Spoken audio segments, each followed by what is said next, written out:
leaders are integral to the success of any organization. And I yet have to meet any senior leader who tells me, Alinda, these people are really not important. It's all about us. They are the link between strategy and execution. How strong or how weak is that link really? This morning in the seminar and the webinar, we will be sharing with you some research around the reality.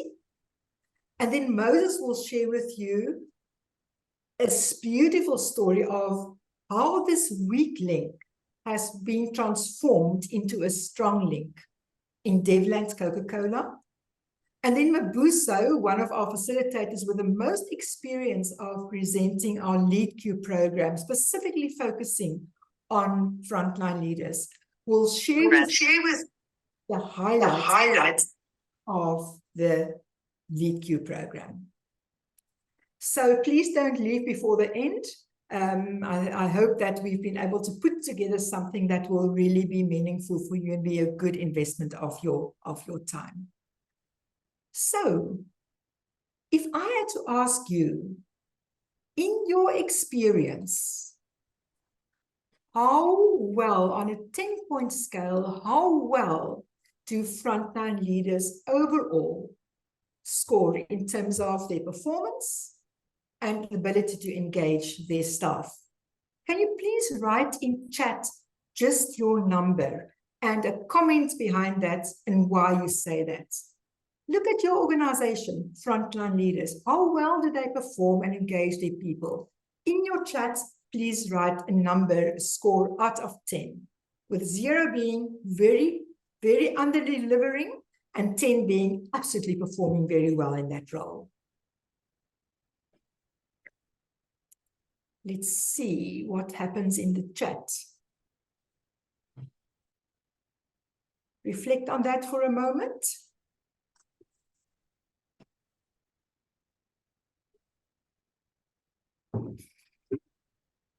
Anything popping up?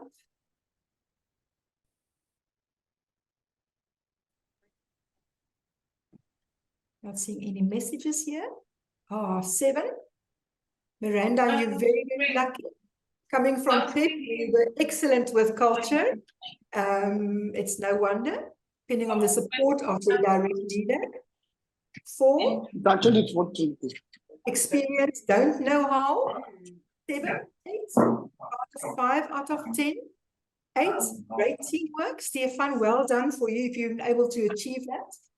So we can see here that we've got everything between a 5 and a 10. 5, 7, room for improvement. 5, some challenges, some sparks, some people doing really well, being able to keep those two together. Let me just share with you what research says. In a really interesting article, a recent article of the Harvard Business Review, more than 600 senior leaders from across the globe were asked to reflect on how well their frontline leaders perform. And the results of that was quite concerning. 90% of those leaders said that they felt strongly that the frontline leaders were unprepared for the critical role that they have to play. 90%, almost all of them said that. These senior leaders were asked to score their frontline leaders on inspirational leadership. Because leadership is not just about the top, it's about inspiration, it's about engagement. What do you think, how out of 100, how well did they score? How did they rate their frontline leaders in terms of inspiration leadership? 19%. 19 out of 100. Huge room for improvement.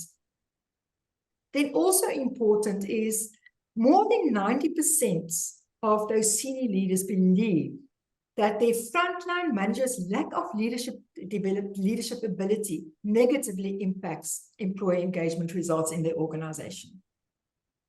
So looking at globally, there seems to be a huge gap and potential at that level that is not currently being utilized. What does it mean? It means that if frontline leaders are the window through which employees view the organization, this window often is broken. Teams see their frontline leader and engage with them every day, constantly. They hardly ever see their senior managers. Those frontline leaders are the most important people who shape the experience of the teams. The way they look at their organization, the way they do the work, and the way that they actually then execute their duties. According to the Harvard Business Results review, that window is broken. It's dirty. Now, if we would ask frontline leaders themselves to assess their ability to be that link between strategy and execution, do you think the picture would look different? A few years back, we did some research with about 3,000 frontline leaders from across organizations, many different industries. And we asked them to assess themselves. And we said, nobody will know what you say. We are looking for trends. And what we see here confirms the trends of the Harvard Business Review. We ask them, you have to deliver through people now. You're no longer an individual contributor. Do you have the skills to build good relationships with your team? Do you know how to interact with them, how to communicate, engage with them? And almost 60% said, no, I do not have the skills. They do that every day. Micro interactions with their teams constantly, and they do not feel equipped to do that in a positive way. 47% said that I do not feel emotionally connected to my organization. That's mean my own engagement is low. I just work here. I don't care so much about my organization. It's a job for me. Almost 50% do not feel that strong connection to the vision, the strategy, and the purpose of the organization. And we ask them, how do you view your work? To what extent is it a burden? And to what extent is your work for you a gift? And 54% said, if I have to be very honest, my view about my work is not positive, it's negative. I do it because I have to put food on the table. If you look at these results, they are quite shocking because leaders at that level manage and directly impact 70 to 80% of the organization. Impact their performance, impact their motivation levels. How can you charge another battery if your own battery is flat?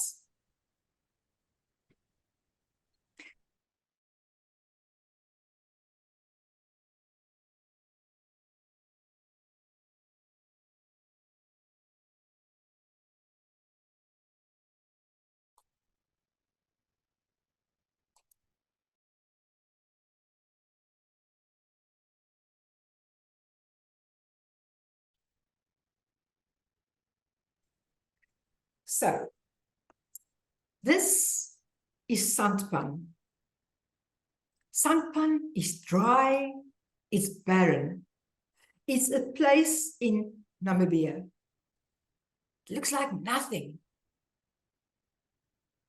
And once every few years, the clouds start to gather, and the clouds gather, and the farmers look up with hope, and then the rain falls. And if the rain falls long enough, the water starts to penetrate this barren soil and reach bulbs that have been planted, buried, not planted, buried deep into the earth. And those bulbs start to shoot out little green growth. And within 2 weeks, lilies start to appear where there was nothing. More and more of beautiful lilies starting to flourish. Thousands of hectares of lilies where there was nothing. No, it's not true that there was nothing, because the bulbs were always there, but the rain was missing. And that is for me so true, a metaphor that I use. The employees, the teams are sitting there, they're waiting for their potential and their desire to work and contribute, to be unleashed. But if the frontline leaders do not give the rain, do not create the climates, a huge amount of the potential on that of the teams never become utilized.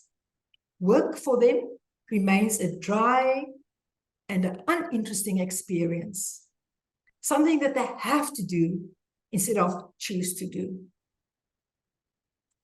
And the contribution that they could have been making, they may just be putting in just enough to get by. And that discretionary effort that we are yearning for as organizations, it's not accessed. Is that the reality? We already saw in our chats that some of you already experiencing a 7 and an 8 in terms of the performance and contribution of your frontline leaders. So in some organizations, that is a reality. And it's now for me wonderful to be able to hand you over to our next speaker, who I got to know, Moses Lubisi, when he was a little bit younger, heading up I want to call it Devland, Coca-Cola Devland site, which at that stage was such a negative and toxic environment that the employees called it amongst themselves Devil's Land. Moses was a leader that realized there is more than what I currently see, and became his passion to ignite that spark for work. And Frontline Leaders played a big role in that. We came in with our WorkQ program. WorkQ is our engagement program for staff, and LeadQ, our program to equip leaders to be that rain they want to give in the organization. But through Moses' leadership, he made this a reality. Moses, got huge respect for me, for Moses, for your ability to balance deep business understanding with brilliant people skills, and the ability to create culture, which I don't often see. So Moses, over to you. Moses are not going to share screens. He's going to tell you the story of the transformation at Devland. Moses. Thanks, Alinda. Yeah, as Alinda said, I'm not going to share a slide. Normally the slides steal from the richness of the story, and we get lost in the words and reading what the words are saying. So if you can please allow me to engage you just verbally. I don't know, have you found yourself in a job where the culture is so toxic and such that whatever you do just never seems to work, where self-sabotage is the order of the day, great performance is undesirable by most of your people, and actually to management an incomprehensible reality? I have experienced this in my role in Devland. And if you find yourself in that sort of a situation now, I say to you, congratulations, because you've got a rare opportunity to be part of a culture transformation and make a great contribution in the livelihoods of a lot of employees. My name is Moses Lubisi. I'm a father, I'm a husband. I trained as an engineer and as an administrator and leader through a Henley Executive MBA. I'm passionate about people, which means that I've made it my lifetime goal to study human behavior and how that can be influenced to transform organizations. And I've dedicated my life to understanding how that can be optimized. In fact, my master's dissertation was on how you can leverage the frontline leaders as a tool to drive total engagement in the company. Obviously, the frontline leaders are responsible for the management of most of the people in our organizations. In my organizations, the frontline leaders alone manage over 70% of the people within the company. So it only makes sense that we use them as the lever because they're the ones that interact with our people the most. And of course, I'm currently applying my trade as a head of supply chain for Coca-Cola Beverages South Africa. It used to be many bottlers, and in 2016, they merged into one bottler called CCBA. And I work for the group office there, driving supply chain excellence, which for me is exciting because it's a measure of the business understanding as well as understanding how we use people to understand the business processes and drive performance. I'm also a black belt karateka and an amateur bodybuilder, so watch the space. Today, I share this very exciting story with excitement because for me, it has shaped the leader that I've become, and it helped me understand a lot about culture transformation. When you read about it in MBA, you hear a lot of varying arguments from a lot of experts. When you live and experience it, it's different. And I had the opportunity to live and experience it in Devland. The story begins when I was called by my senior leader, our supply chain director then, and he said to me, "Congratulations, you know that plant manager role in Devland has just become vacant, and I've decided to offer it to you if you want it, of course." And I blatted out immediately that, of course, I want it. It's a great challenge, and I think I'm up for it. I just need to tell you briefly about Devlin so you appreciate how stupid I was, blatting out that I'm ready for that kind of a challenge almost immediately without even thinking about it, without talking to my wife and kids about the stress I was about to subject them to. Devlin was a very rough place, and I knew this at the time because performance was poor. I knew that the culture was toxic because if there was ever going to be a strike in our business, it would happen in Devland. In fact, in my time while I was working in another site, we had several wildcat strikes in Devland that were quite disruptive. I also knew that I was going to be the third manufacturing manager or plant manager in as many years. The employees had been hurt over a long period of time. They had stopped caring. They made it their purpose to drive the churning out of plant managers and causing a lot of hurt to themselves and to the plant managers in the process. Of course, with this culture of strikes frequently, it meant that a lot of ExCom members had to consistently intervene within Devland and spend a lot of their time in Devland.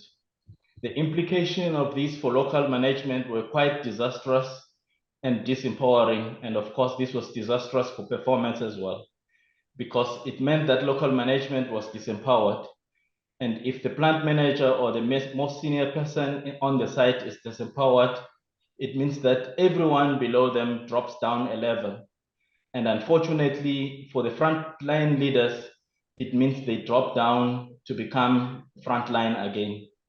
They drop down to become part of the gang, to become part of the whole employees. They become vulnerable again. They become distrusting of management. And they become part of, in Devland's case, they became part of driving the head among employees and driving the churn of senior leaders. So this was what I was getting myself into. Very disempowered employees, very unhappy, self-sabotage order of the day. I knew that my predecessor had been asked unceremoniously making the position vacant, had been asked unceremoniously to vacate the site immediately on the same day. This was the culture that I was getting myself into. I remember when I was called to head office to go and sign my new contract, I met our managing director then, an American senior leader, and he said to me, "Oh, you know, it's already so bad. How much bad can it be? You know, from here onwards, you can only make it better. You can only improve it." And of course, that gave me some hope. And he said, "You've got all my support. Whatever you want to do, you've got my support." And as it happened, a few months later, actually about 4 months later, this MD visited me in Devland. You see, our MD had this culture of visiting a plant at 5 o'clock in the morning to see that all the trucks had left on time, and to see that the warehouse, after its busiest time in the morning, to make the loads and pack the trucks and dispatch the loads, the warehouse still looked in a spick and span, orderly fashion. And he knew that most of the time, the warehouses didn't look good at 5 o'clock. You still needed time to tidy up. But that's the time when he came and he met with me on the shop floor. And he said, "Yeah, congratulations, you got the job. Let's see what you've done now. Let's walk the floor." And of course, he started pacing in front of me, quite a tall and imposing guy. And he found the first pallet that was on the floor, and he said, "What's this pallet doing here?" And just as I was figuring out how to respond, he said, "You're fired. You are fired," he screamed. And as I was taking the shock from being fired on the spot like that in front of my guys, he said, okay, let's walk now. If I find another pallet not in its place, then you're really fired." And he starts pacing in front of me, and I'm following him with the rest of my management team. And he says, "There, another pallet not in its spot, you're fired again." And he walks again and he said, "Another one not in its place, you're fired." And by the end of the aisle, he says, "I have now fired you 10 times in the last 5 minutes, and you're still standing in front of me." And he screams at me in a very hurtful way. I mean, today I laugh about it because I believe that it made me strong. And he says, "Okay, I'm going away. I'm going to come back around midday. When I come around midday, if I find one thing that is wrong, then you're really fired."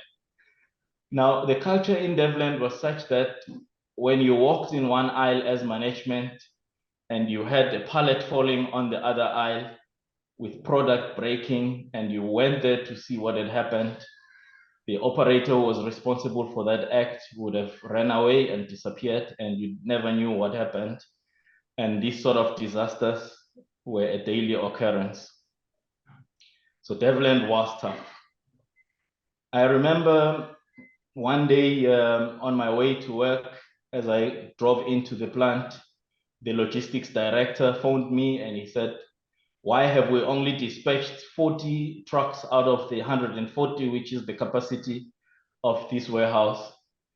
And you know, this sort of escalation into senior management happened quite often in Devland, and I never understood who was responsible for it. But I think it was driven by the same disempowerment of local leadership, and of course, a lot of people that have made it their mandate to make the lives of the leaders difficult. And of course, I took the screams. And on the other side, we were trying a lot to engage with the employees, make their lives better, and do our best. So the other story I need to tell you is the story of Mr. Sibisi. Mr. Sibisi was a very disengaged, very unhappy employee because he had been passed over a promotion that was given to most of the warehouse operators. They were being promoted from forklift drivers to warehouse operators, in that they needed to not only drive forklifts, but to also operate within the system and work within the ERP. But the feeling from management was that Mr. Sibisi didn't have the capacity to learn how to transact within the system, and therefore they did not give him the promotion. He was the only one. And I remember meeting him in the warehouse and asking Mr. Sibisi, how are you, Mr. Sibisi? And he said to me, you keep asking me every day how I am. I need to tell you once and for all, I am not fine. I was not fine yesterday. I will not be fine tomorrow. I'm not fine today. Please stop asking me. And for me, this was very hurtful. I'm a village boy. What we do is we greet each other and we ask, how are you? It's part of the culture of how I was brought up. So it was very hurtful for me to experience the kind of hurt that Mr. Sibisi was going through. The last straw that broke the camel's back was when, after our MD had left, a new MD was appointed, and he wanted to come visit the plants to ask the employees what are the things that he needed to attend immediately, that he needed to transform. And he came to Devland, and he experienced the wrath that I had come to accept as our reality in Devland. The employees were so unhappy. The meeting was so negative, so noisy, so many complaints. And within the noise of the complaints, they singled out one of my team members, and they said they don't want him in the plant anymore. And of course, in the true culture of the day at that time, I was instructed to remove him from the plant immediately. And fortunately, we had a meeting with the MD and we agreed that we needed help. And that's when our HR director then introduced us to Free to Grow. So I met Alinda and the team in our boardroom in Devland, almost in tears. I had just been instructed to remove one of my best employees. And I said to Alinda, whatever you do, we need this to work. I am so tired and this is very stressful. And mind you, I'd only been there less than a year, but already I was feeling quite fatigued and quite despondent. So we met with Alinda, and one of the things that I really liked about the program is that the team challenged us, me and my management team, to say we have to co-create this. We cannot create it for you. So we have to make the content relevant for your company, for your context, for your situation. So with a lot of consultancies, you have to negotiate to do any kind of changes within their programs. They are not open to customization of their programs because they see that as a weakening of their resources. But with the Free to Grow team, they not only embraced it, but they asked for it actively. They said, we need to speak, we need the program to speak the CCBA language. Then it was ABI. So we started crafting the program together. And in the meantime, they had the teams working, engaging with our frontline and understanding what was wrong. The other thing that was quite impactful for us was that we chose a venue that was historically significant, which is a hotel in Soweto, Klaptown, called Soweto Hotel. This is the hotel where the Freedom Charter was drafted in 1955. And the significance of that for us was that the employees believed that they could use that same venue to draft their own Freedom Charter, to see themselves through this bad culture into a culture that was different. And we thought that was very powerful, and we certainly leveraged it throughout the whole program. Our first workshop was with the Frontline Leaders, so quite relevant to today's meeting. We invited all my team as well as the Frontline Leaders. We also invited the union leaders.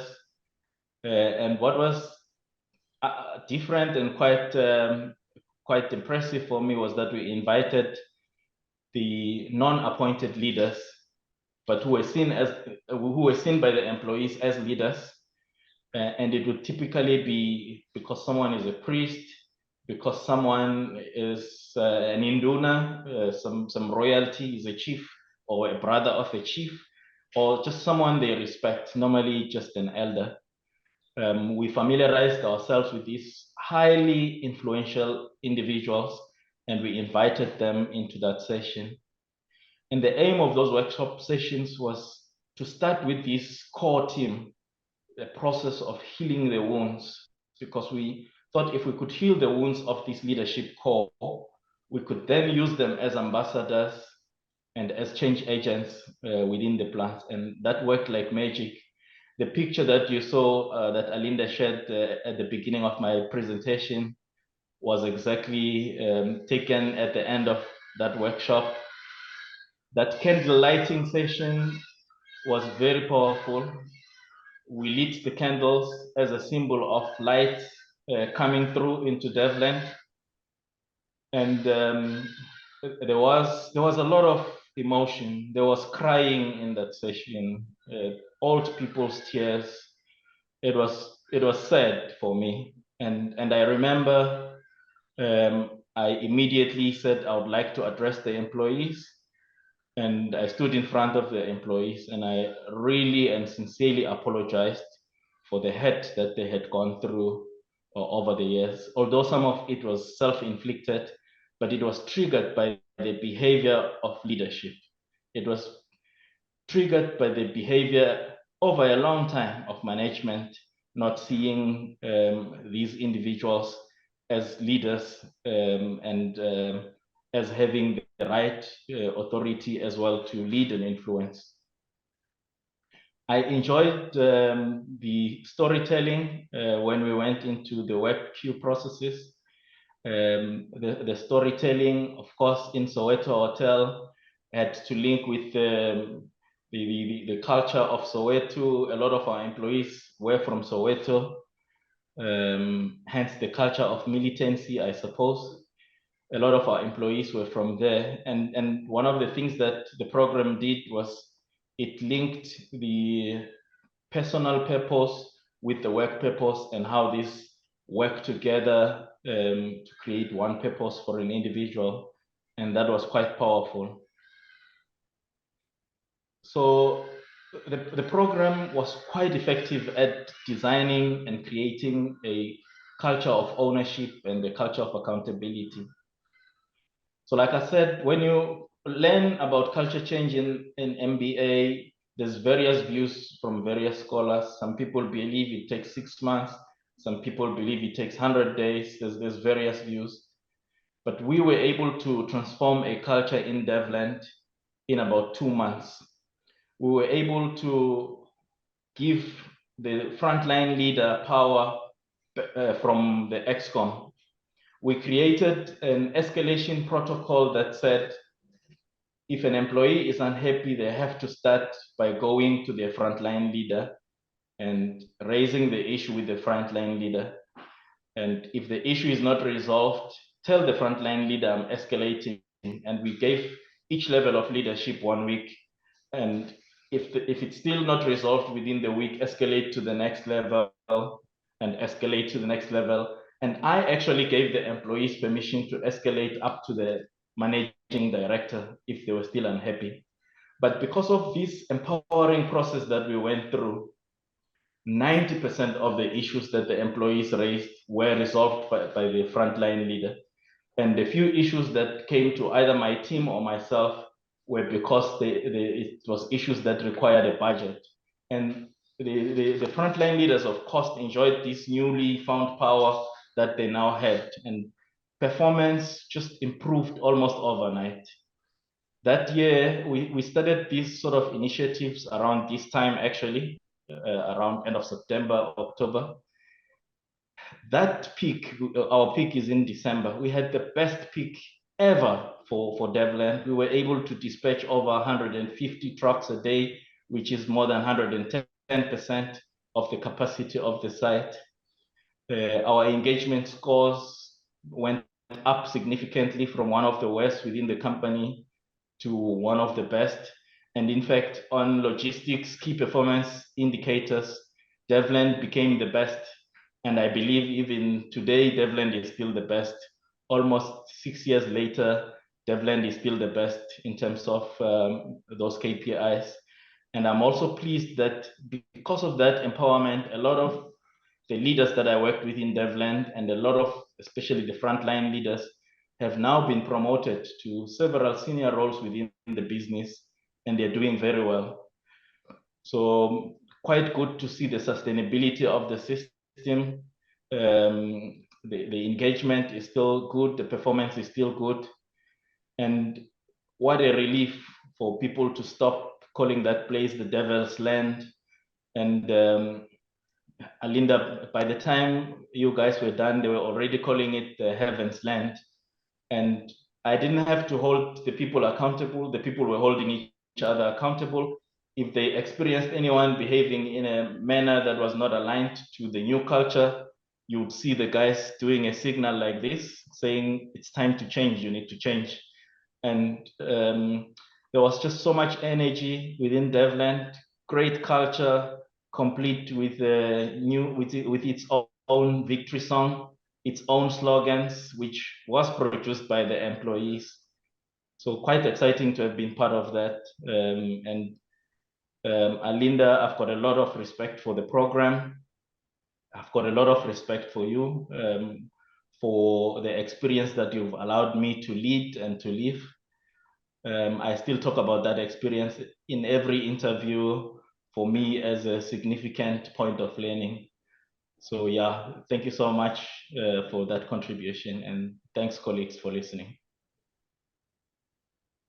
Thank you so much, Moses. That is a really inspiring story. I'm sure we have quite a few people here who may want to ask questions. How did you achieve it? How did you sustain it? What did you do from a senior management level? So I'm going to ask Mabuso. We have time. We've allocated about 10 minutes, Mabuso, for conversation. So if you can lead the conversation, and you can then directly go into your presentation by sharing more about what this program was about. Thank you, Moses, and over to you, Mabuso. Thank you so much, Alinda, and a good morning to everyone that's managed to make time to be here today. Absolutely appreciate it.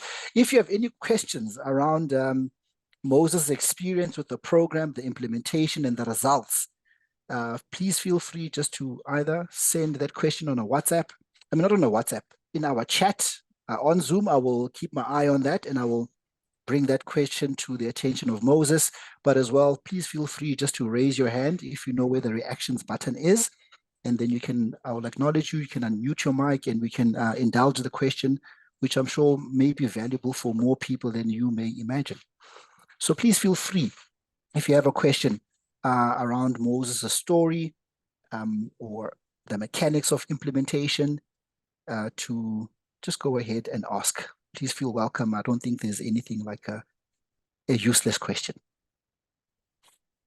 And while we are waiting for people to think of their questions, I'm going to ask you one, Moses.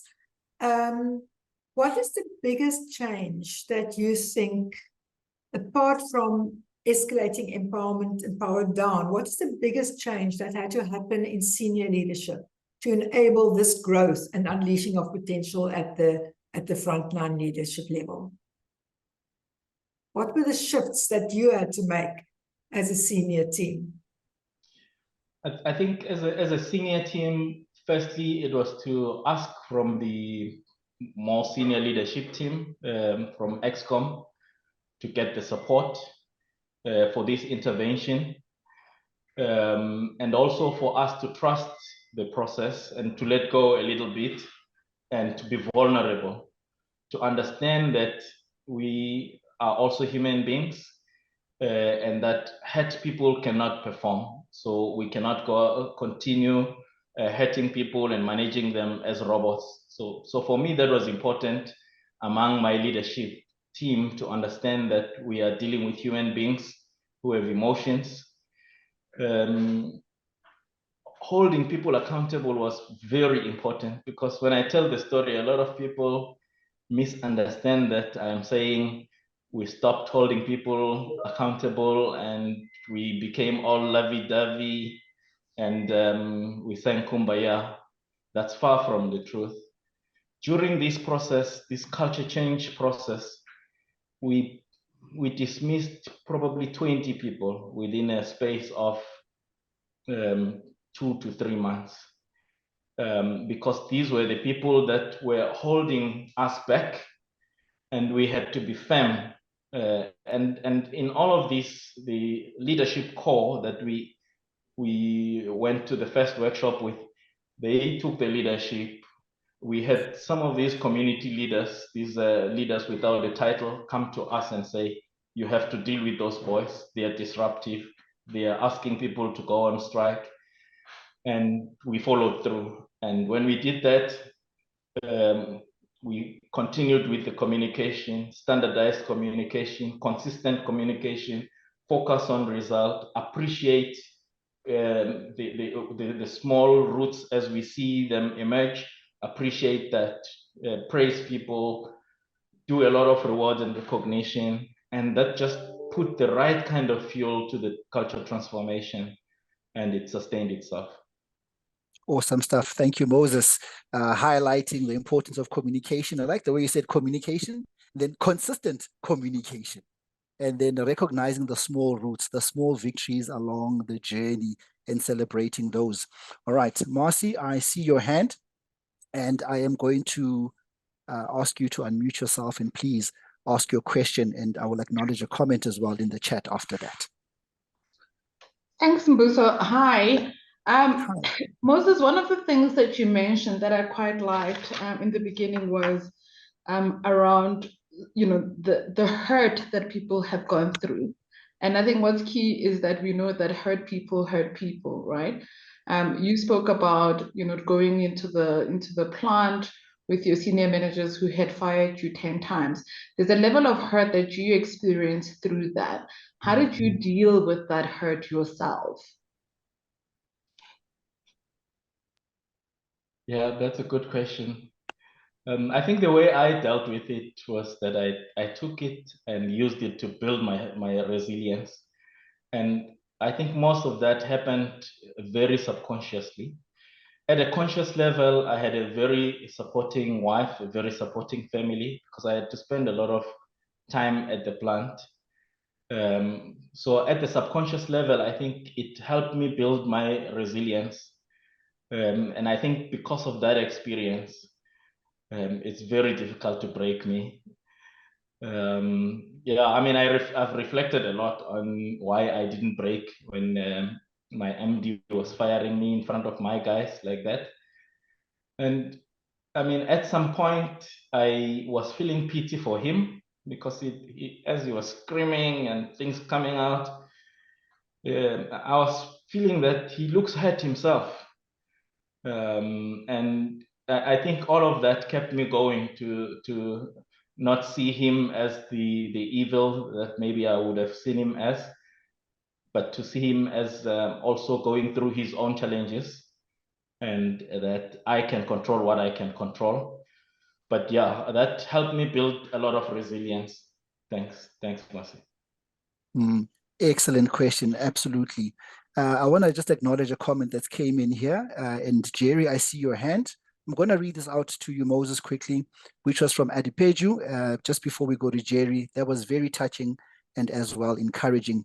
Thank you for sharing the practicality of culture change in 2 months, given the right tools and intervention. Coming through in the chat. Jerry, over to you. Feel free to unmute yourself. Thank you, sir. My pleasure. Thank you for the opportunity. And thank you, Alinda, for inviting all of us to be here. Thanks, Moses. That's a very touching story for in terms of yourself and in terms of the organization, meaning the employees. For a brand that we normally, when we look at the brand, we say, wow, I want to go and work there. When we see the outside, but we don't know the devil that's happening inside. Thank you for resolving that. I just want to ask, because having been in this field and working with a lot of HR and now working in the coaching space, I don't know what your comment would be. I and Alinda and Mbuso, I am just getting a sense that instead of getting better, things are getting worse. In many organizations, I think there are very few organizations where you can find employees, working with with a pump, with the energy, enjoying what they do. Because the stories I'm picking up are just disheartening. What's your observation? You guys are in the field, you are leaders, and what's your observation? What are you finding? Are we really moving forward, or are we backtracking? Thank you. Thank you, Jerry. Yeah, I mean, I can comment a little bit. I'm no expert and certainly have not observed as broadly as you have. I think what drives some of the conflict within business is the demand for profit improvement, even in the midst of an economic storm, like where we find ourselves currently post the COVID-19 pandemic. A lot of businesses find themselves struggling. The supply chain issues in the global environment and geopolitical context and inflation is putting a lot of pressure on businesses. Businesses continue to promise shareholders growth, even in the midst of this context. And of course, the recipients become the employees who are saying, I'm doing everything I can, but fuel is up 68%. Everything has gone up more than double digits. How do you still grow profit? You can't take price because there's no money to spend on product. So I think that's what's driving the context, and it requires a different kind of leadership to navigate. Unfortunately, the capitalistic, strong type of leadership is to still grow profits irrespective of what's happening in the market. And I don't know if we will solve it anytime soon. It's the pressure that has driven business to date. And many breakthroughs have come because of this kind of pressure, whether it's technological breakthroughs. So there is some good about it, but sometimes a lot of bad and a lot of hearts get broken in the process. A lot of retrenchments, poverty, livelihoods get impacted. So yeah, we survive in the context. Thank you so much, Moses. You're welcome, Melinda. Something from an individual point of view? That's so important from an organizational point of view, but from an individual point of view, research tells us worldwide that well-being has dropped significantly. People are struggling. They're struggling because things are becoming more expensive. They're struggling in South Africa because of load shedding. They're struggling because of taxi violence. And there's so many things. So people come into the workplace and they're already sometimes depleted. And then they are still treated with perhaps not the respect. They don't get the information that they need. They don't get the sense of care that they require, and they don't feel that they are valued. And then it just becomes too much. Sometimes we find that in organizations who got culture right, people often tell me, Alinda, this is the best part of my day when I'm at work, because it's the only place where I feel valued and respected. When I go home, I don't get that. So I think individual well-being and the state of almost mental and emotional depletion that we find ourselves in also makes it even more difficult because for leaders to inspire. Thank you so much for that comment, Alinda. I will soon just be obviously moving towards what I have to share in terms of solutions. However, Stefan, I see your comment, and Spa, I also see your comment. But if I just focus on Stefan's comment, he says, I think the main thing for companies is that it's not the company itself that makes it difficult for people, but people themselves that make it a difficult working environment to work in. Such a powerful comment, Stefan. And I know you shared via chat, but if you would love to just vocalize your thought behind that specific comment, it would be absolutely awesome. And then I will move it along. And it may be that Stefan may not be vocally available to us, but I just want to acknowledge that powerful comment that you've made there, Stefan. All right. So what I'm going to do is I'm going to share some slides on my end, really speaking about the solution. See if I can easily get that right. Share my screen.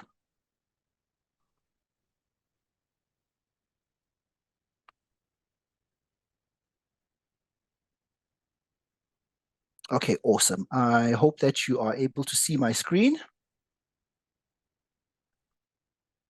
All right, great. So the part that I'm going to focus on is the solution itself, one of the solutions that is available to, help shape first-line leaders to reflect the potential that they possess and to basically unleash the potential that we know is there and maximize on the contribution that they can make in the organization while still being quite positive and having a valuable experience, an EVP experience for them that is also fulfilling and enriching for them.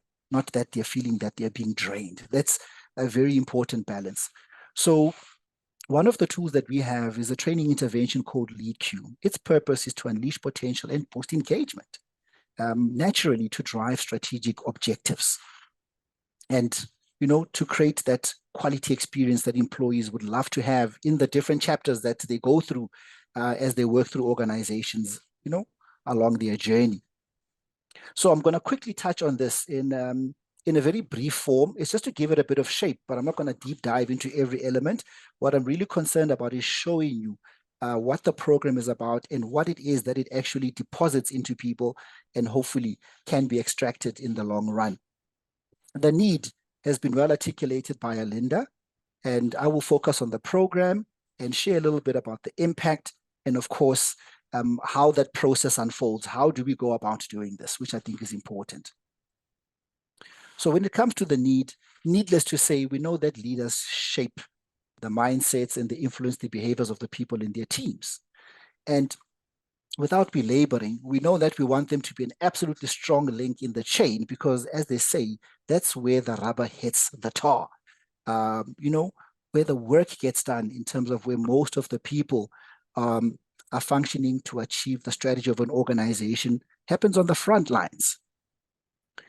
And unfortunately, when they are not adequately equipped, they are not able to be that strong link that we desire.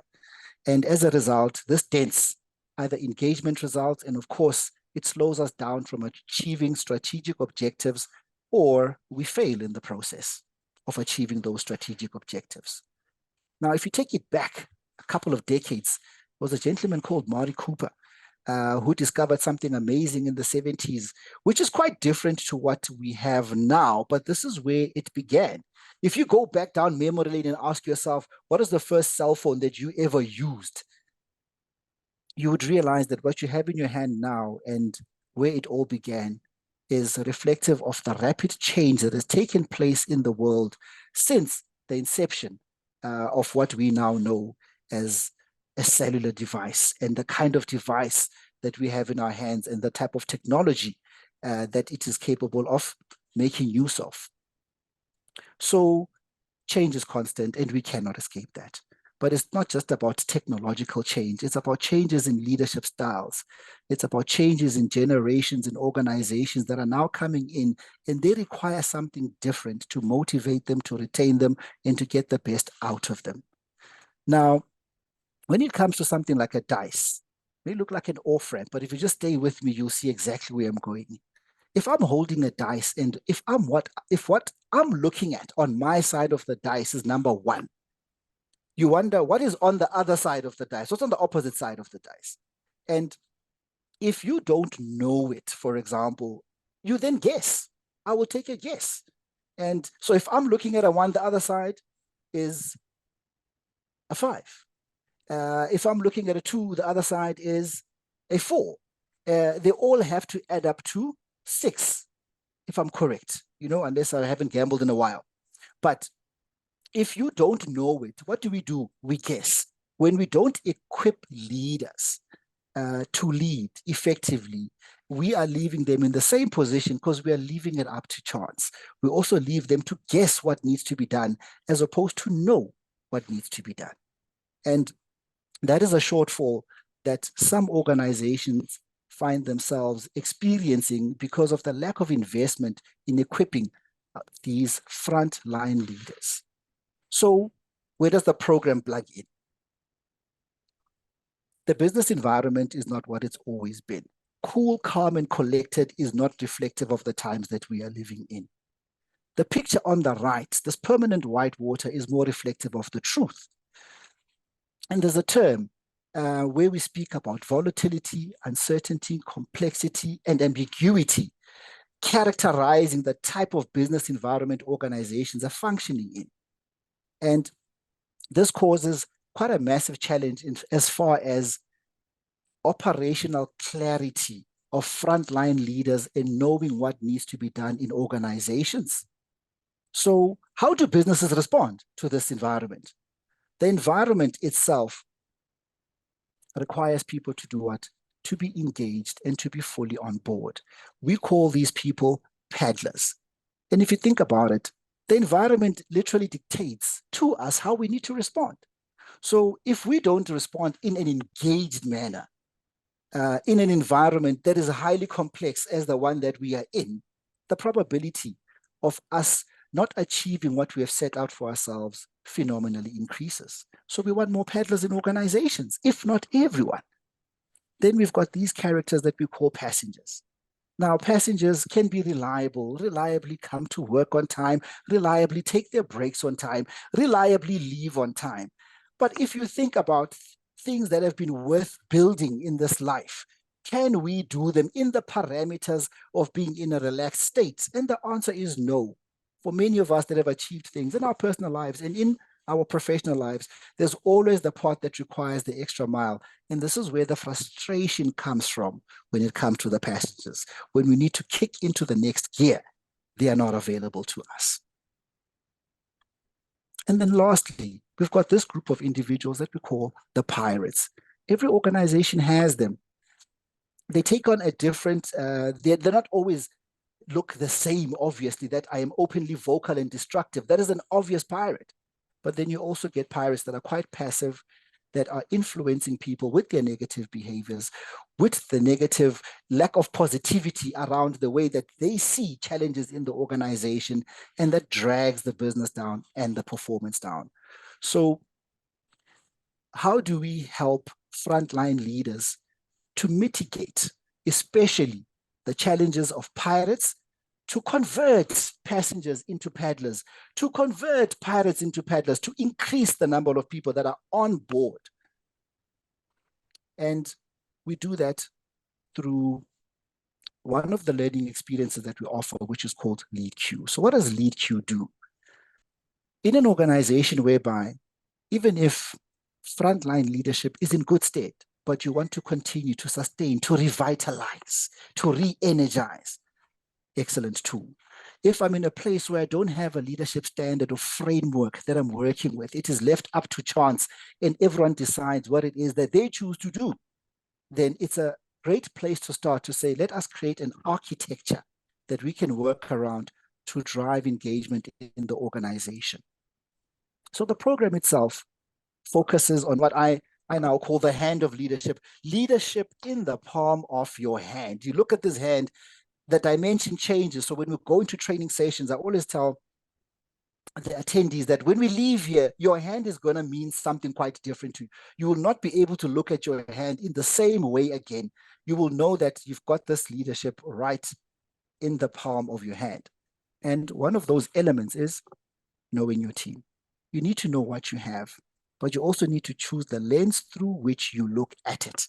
You cannot condemn a team before you even engage a team. I have to see, what do I have? What am I working with? And how do I build from where I am moving forward to build a stronger team?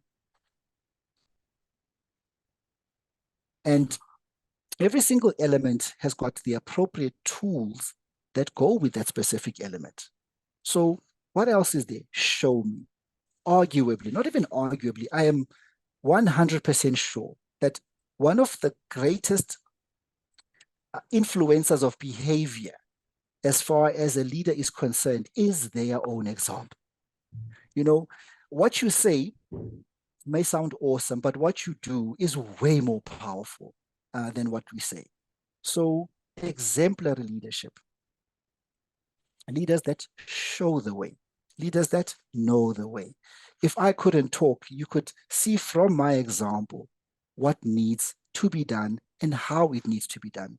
So we have to embody the things that we want to see in our teams, because that gives it the authenticity, that shows that it is important, versus asking for what you do not reflect in your team. And that is one of those broken areas when it comes to leadership in general, but also specifically frontline leaders having their cups filled, as Alinda mentioned on, their batteries also need to be charged to show that example.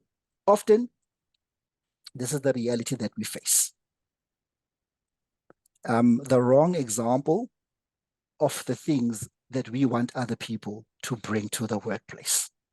I mean, you can imagine the conversations that go on when this happens. Thank you, great meeting. We heard your words, but we see your actions. So which one is more real? The actions will have a greater influence than the words. So we need to be the right example. And leaders show this way by doing what? The words. What words do they choose to communicate with the teams? How do they respond to challenges? How do they construct those words together that can be so piercing, versus seeing the opportunity in the challenge, for example. And then through the body language and the tone of voice, we all know what a harsh voice comes across as and the kind of impact it can have. Through silence, the things they don't talk about, the things they don't stand up for. And through walking or not walking the talk, which is exactly what Show Me is about. Be the right example. And we help frontline leaders to do that.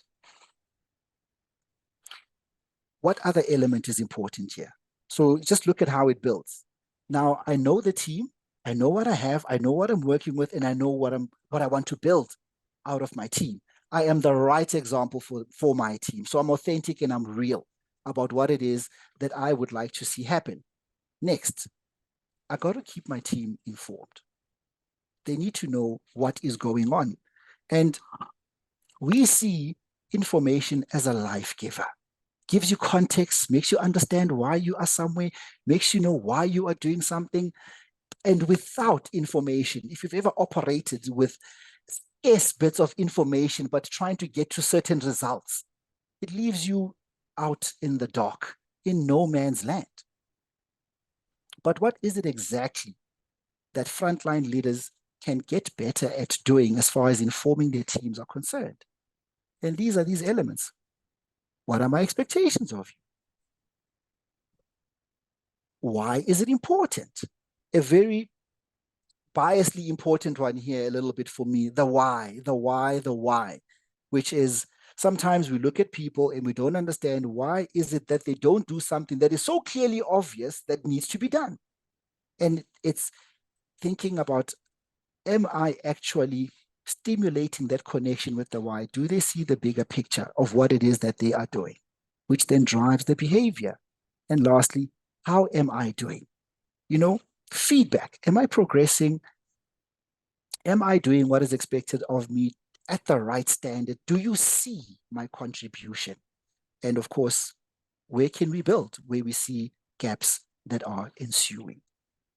At any point in time, as I go along, if you feel the need to interject or raise your hand or make a comment, please feel free to do so. You are more than welcome, or maybe to echo something that is being said here that deeply resonates with you. Please feel free to do so at any point in time. So that option is always open. So what other element is in lead Q, which is enablement? So now I know my team, I'm the right example, and I inform them about all the information that is necessary for them to perform optimally. So the next piece says, enable me, which is now about the setup. In my mind, I think, do you set up people for victory? Do you set them up to succeed? Or is your setup not exactly the greatest quality that the probability of failure is far greater? So, we know when people go and leave and in their absence and you realize that the team is so highly dependent on this person, I got to keep calling, I'm not even really on leave.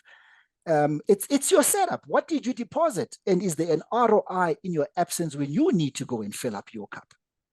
And to say, enable me, set your team up to succeed. Now, how do we do that? You give them the daily Mac.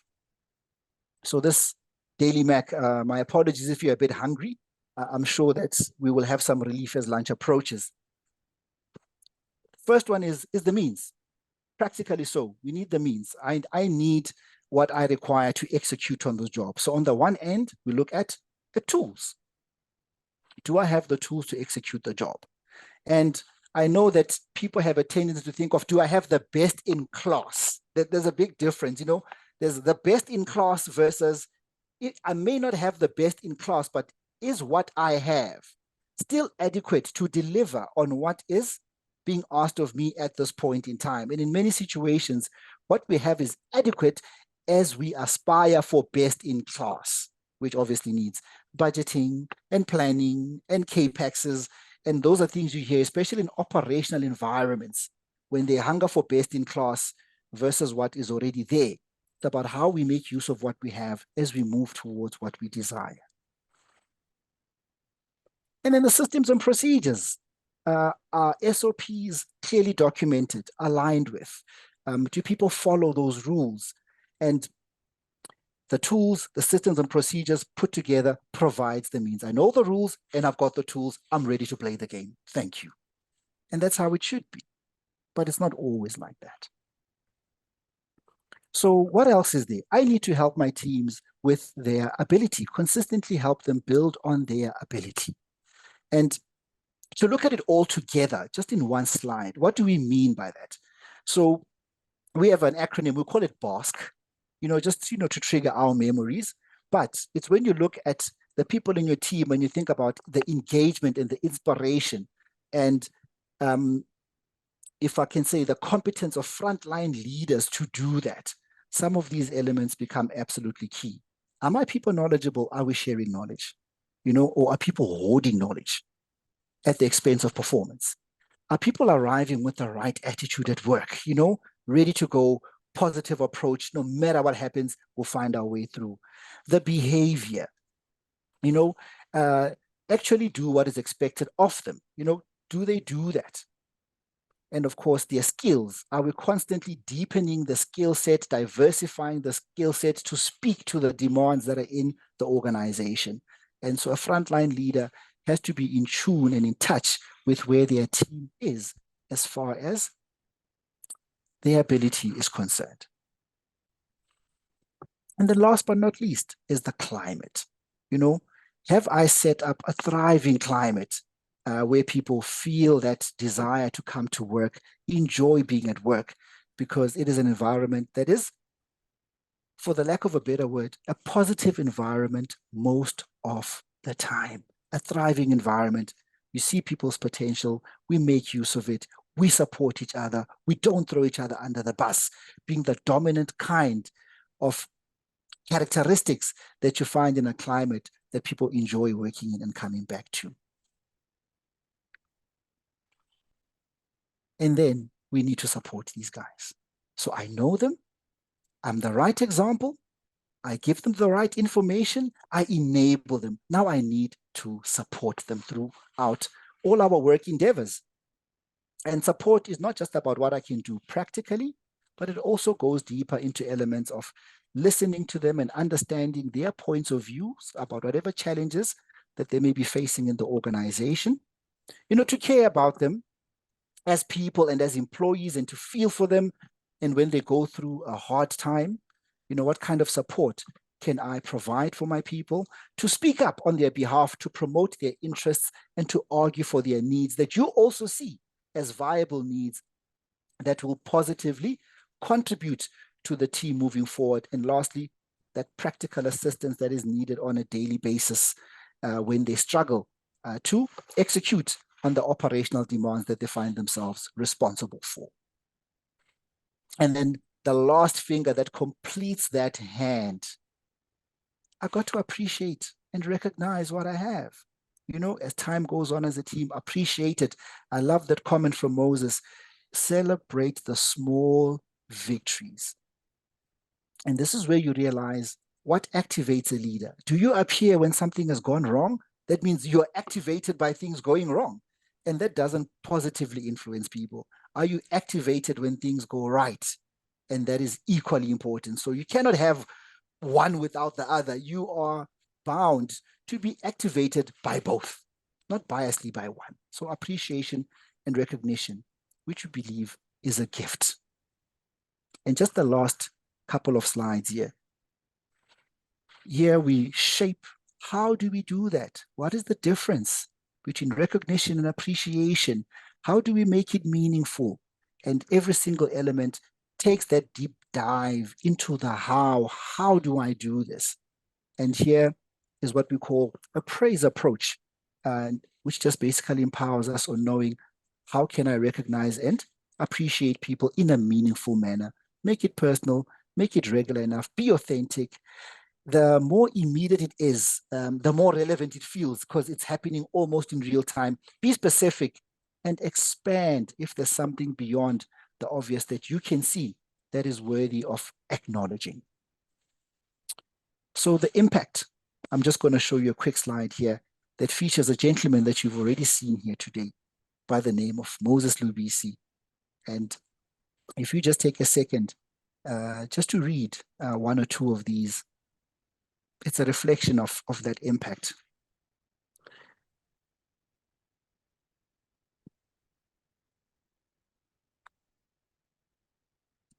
You know, just to give you a chance just to read one of them at the least. The gentleman on the left, Velan Low, comes to memory quite strongly for me because as a facilitator, it's sometimes a bit intimidating to have the chief executive officer attend these sessions. And in this particular instance, I mean, the head of that department, that business, decided, I'm going to attend this 2-day session and fully in attendance. And it was just so encouraging to say, wow, I've had so many meaningful engagements about things that matter in my organization, and I have a way forward. And that, for me, just makes what we do worthwhile when that affirmation is there. Because the opportunity in the training room is that you hotwire the conversations, and sometimes you construct the engagements right there with the relevant department so they can start thinking about it, talking about it in the right way, and moving forward in a positive light. And just noting that, always great to hear from Moses, story that we love and absolutely appreciate. All right. So people that have attended, we did Lead Q for Frontline Leaders at Pick and Pay. And these are some of, you know, the comments that they made in terms of how they experienced Lead Q. So the learning experience, which was a rating out of 5. And if you can see that, it was quite if I can say, a great rating in terms of how they experienced the training sessions, which we now call learning experiences, because I think that is more true of what we do. It's not just a training program. It's actually an experience, and it's actually fun. But yet we learn and we grow. But what is one of the downfalls of engagement interventions is, does it last? The flame gets sparked in the training room, the excitement, the energy is high, and then we go back into the workplace, and before you know it, it just starts to taper down, and that flame just starts burning down to a flicker and almost is extinguished. So do these interventions last? Well, luckily, you don't have to trust me on that one, but Vector Logistics feedback after 9 months of a Lead Q intervention had the following to say in terms of long-lasting impact. And if you look at the greens, you'll realize that quite a number of people, for example, the first one, have you grown in your ability to lead and inspire your team towards greater engagement since attending the program, which is the first one. And you can see that 50% said yes, and 32% said very much. So when you just look at those two colors, the green and don't know how to describe that other color, but you can see there that it's in terms of retention of knowledge and long-term impact, it's just amazing to see that it actually lasts way beyond the learning experience itself. And on that note, ladies and gentlemen, and all other attendees that are here, the process, well, to us may look simple, but what do? Firstly, we explore. What is explore? It's understanding the unique context the organization is in through engaging in interviews with people and first-hand conversations just to get a real grasp of what is happening in that organization. So we explore. It can take a day or two, and the format can be tailored to suit the client, but face-to-face interviews have been highly effective in getting a good radar on what is happening in the organization. Then we equip. And equipping has got to do with the actual rollout of the training program. Lead Q by design is a 3-day training program, but we have been challenged by some clients to fit into their operational needs. And where we've been tasked to do so, we have managed to respond and deliver this sometimes in 2 days, but I wouldn't think anything under 2 days would be highly effective. Then you're really starting to cut to the bone, and you might not get the impact that you're looking for. There's a bit of calibration that needs to take place there as well. And then lastly, we entrench that long-term impact after training. How do we support that? And I see a number of businesses starting to look at coaching and a few coaching sessions after training, really drilling down the learning and supporting the leaders through the implementation of what it is that they have learned, being a highly effective tool, unless they have the discipline and owners to take it upon themselves to be the primary drivers. And that is obviously something we encourage and stimulate in the training session. So that is one of our tools. And if that's something you want to take a look at and see how it works for your organization, you're more than welcome to engage us. And I'm sure we will be sharing a leaflet of Lead Q after this particular session so that you've got information on your side that you can mull over and consider and look at best fit for the kind of challenges that you may be facing with frontline leaders in your organization. So from my end, an easy one, just sharing one of the tools that we have.